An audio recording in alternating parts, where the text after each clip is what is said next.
Suspend your disbelief, your rational, analytic mind, just for a minute, just for the length of this podcast. What if all I am about to tell you is the truth? What if the information you will be provided is from a divine source? Just for this time, I am your Axis Mundi. Consider this podcast your channel, your second opinion. When I do a reading, something larger than myself is working through me. So ask what you wish. This is your channel, your doorway to the divine. Welcome to John's Tarot. This is episode 6 of the Soul Awakening series. If you're new here, let me explain a little bit about what this is about. I had noticed in tarot they have something called the Fool's Journey. And I had noticed a correlation between the Fool's Journey and Carl Jung's journey of individuation. And I developed a way of using the tarot in order to guide you on this journey of individuation. It's not a very common journey nowadays.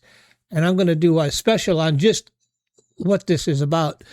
I'm no longer producing videos for the common consumption, we'll say it that way, for entertainment purposes. This is more of something that's about a curriculum rather than just entertainment. So I'm not here to, I am here to walk with the willing, and that is my purpose. So let's get into today's podcast. In this episode, we explore what Carl Jung called the inner opposite, the Anima and Animus.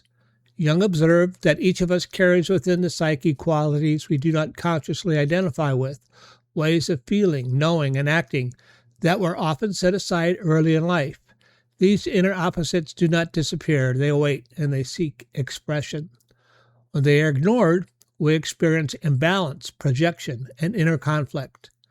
When they are integrated, we move towards wholeness. And that's what this is about, moving towards wholeness. And that's what individuation is about.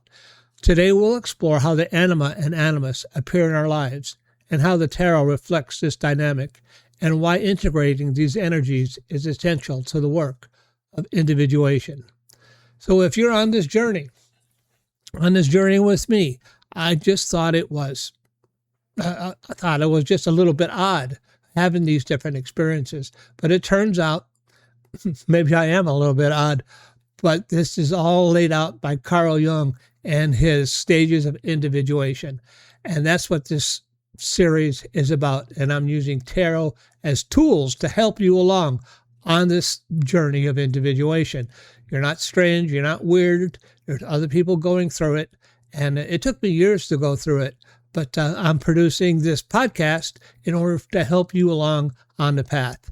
So let's take a look at what I prepared this week on the Animus and the Anima.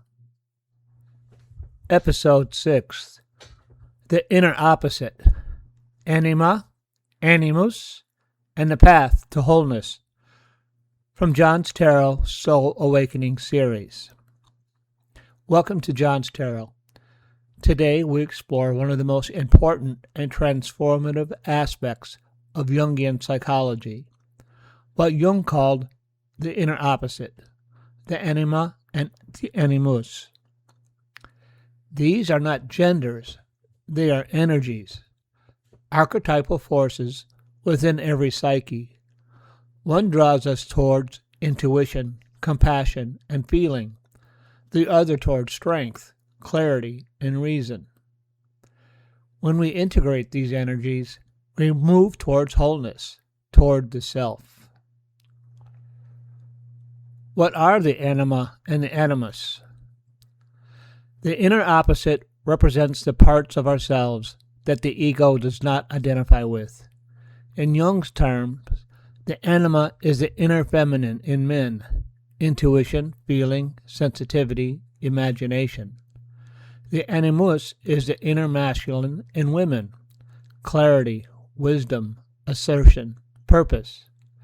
But today we understand these as universal archetypes, not tied to biological gender. They are the complementary forces that allow us to become complete. Why we need the inner opposite. When we reject the inner opposite, we become imbalanced. Without the anima, we lose emotional depth. Intuition weakens. Compassion becomes difficult. Creativity dries up. Without the animus, we lack boundaries. Direction becomes unclear. Discipline weakens. Purpose feels lost. In individuation, we do not choose one or the other. We integrate both. How the tarot reveals the inner opposite. The tarot is rich with imagery of the inner opposite. The high priestess, the anima in her pure form, intuition, memory, inner knowledge, spiritual truth. Strength, the balanced feminine, compassion blended with courage, power guided by gentleness. The emperor, the animus in his pure form, boundaries, structure, sovereignty, action. The lovers, the union of opposites, integration, choice, inner harmony. When these cards appear in a reading, they show you how the inner opposite is asking to come into your awareness. How the inner opposite appears in life. The inner opposite often shows itself through emotional triggers or recurring patterns. Irritation towards traits we lack, attraction to people who embody our missing qualities, conflicts in relationships, creative blocks or lack of direction, emotional numbness or overwhelm, feeling too much or not enough. These are not flaws. They are signals of the psyche seeking balance. Integrating the inner opposite. To integrate the anima or animus is to reclaim the parts of ourselves we have exiled. To integrate the anima, we cultivate intuition, empathy, vulnerability, compassion, imagination, reflective stillness. To integrate the animus, we develop clarity, boundaries, purpose, discipline, confidence, directness. These qualities are not opposites. They are partners. Together they create inner harmony. The inner opposite spread. As in every episode in the series, I give you a little tarot spread to investigate the topic we've talked about. This is called the Inner Opposite Tarot Spread. It is a 5-card vertical layout. The first card, your dominant energy. What leads your life now? The second card, your dormant energy. What is underdeveloped? The third card, the block. What prevents integration? The fourth card, the gift. What integration brings? The fifth card, the path. How to unify these energies. This spread reveals the dance between your inner masculine and feminine, your clarity and intuition, your strength and compassion. The emergence of wholeness. When the inner opposite is integrated, something extraordinary happens.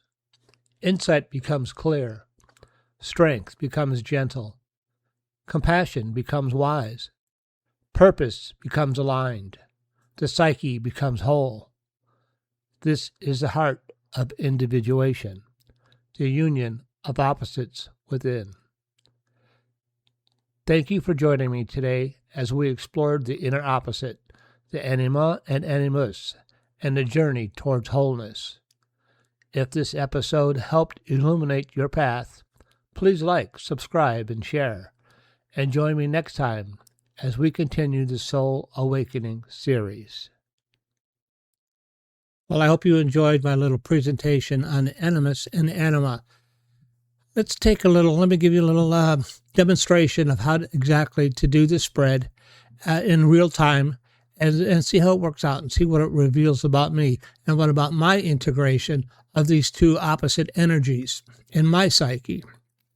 My ability to read tarot is a gift, an expression of divine love, and I'm here to share it with you in that same spirit. So we're going to go ahead and do this real quick. I've got a podcast coming up this Tuesday on, what am I going to do this on? Why individuation? Why is it important that we do this work? What is the significance of doing this work? And it is work. The good news is we're through the difficult part of the work. So I'm going to do that this week, and then I'm going to move on to synchronicity.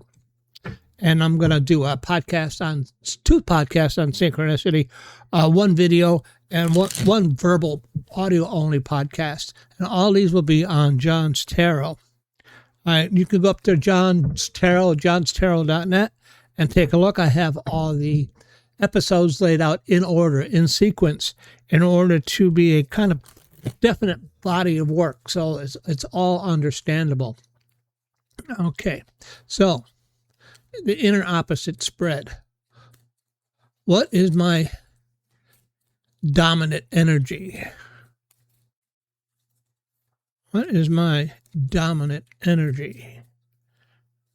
All right, I usually just cut the deck. What my dominant energy? What leads to your new life now? How very appropriate. The Hermit. The Hermit.